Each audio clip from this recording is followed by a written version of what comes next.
Hello friends, welcome back to the new tutorial. In the last video, we are going to create the last one, that is for creating the accounts which we have created in the last video. Now we are going to fetch all the accounts via API Node.js. Those who haven't subscribed my channel yet, please do subscribe my channel. And if you like the video, please do like, share and comment on my video. Let's get started. So this is a simple code for fetching all the accounts. Okay, so let's use it. So here we have the accounts list right now.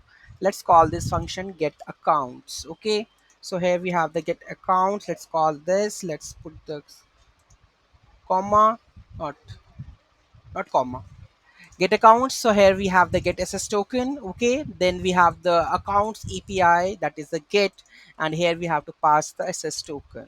Okay, now we have to pass the params like per page, how many records we have, and the page. Okay, so total we have the 12 records per page. I want 12 records or 10 records. Okay, accounts fetched. Let's see. And here we have per page 10 count we are getting in. Okay, so here we have the records, accounts fetched.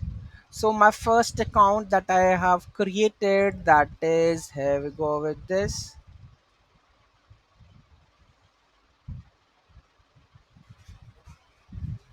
So here we have the accounts details. Owner, we have the object, right? So in that object, I think the data will be there. Okay, so this is how you are able to get the account details. And here you can see that account name. So this is my account name which you have created in the last video, right?